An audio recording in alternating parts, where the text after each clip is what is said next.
Good morning. All India radio और राष्ट्रसभा के analysis में आप सबका स्वागत। अगर ऑल इंडिया रेडियो के अंदर न्यूज़ की बात करें तो कुछ भी इम्पोर्टेंट नहीं है।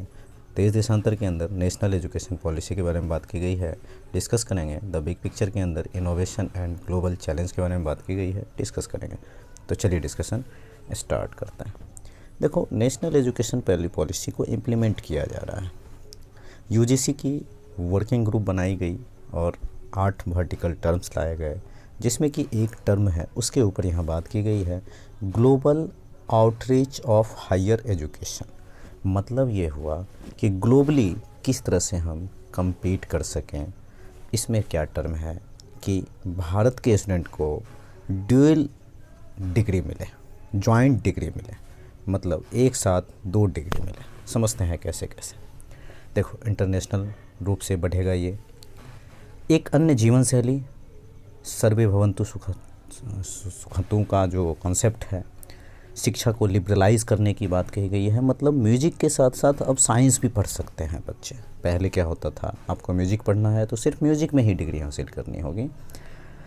आपको अब दोनों ऑप्शन मिलेगा, 2 डिग्री एक साथ मिलेगा। इससे नया परिवेश, चिंतन करने की दिशा और अंतर्राष्ट्रीय मापदंड के अनुसार भी मिलेगा।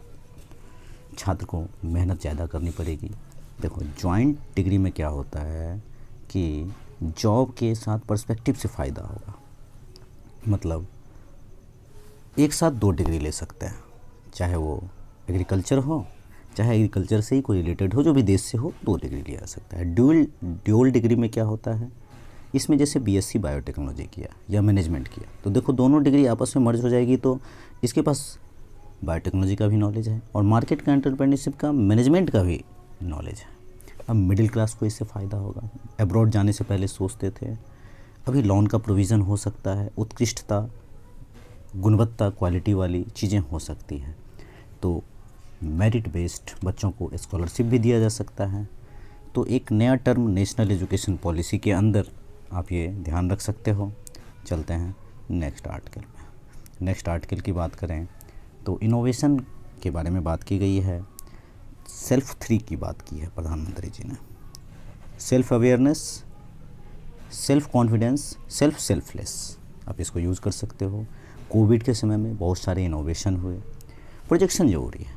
अब इनोवेशन क्या, तो 4-5 बातें बता रहा हूँ। पहला, क्लाइमेट चेंज में बहुत ज़्यादा ज़रूरी है। दूसरा, हेल्थ में ग्लोबली और नेशनली दोनों ज़रूरी है। तीसरा, sanitation and water basic need है, एकदम ज़रूरी है। चौथा, एजुकेशन फॉर ऑल। 5वां, ग्लोबल इनोवेशन।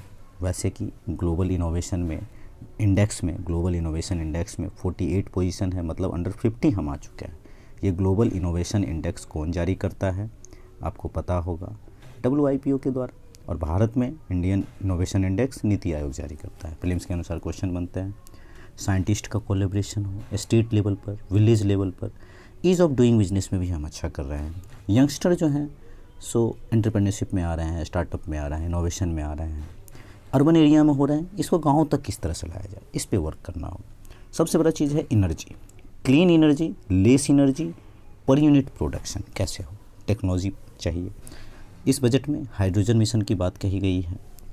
अब बड़ी बड़ी बैटरी तो कार के अंदर, ट्रक के अंदर तो नहीं लगाई जा सकती है ना। इंडस्ट्री एकेडमी को किस तरह से कोलैबोरेट किया जाए, इसके ऊपर बात की जा रही है।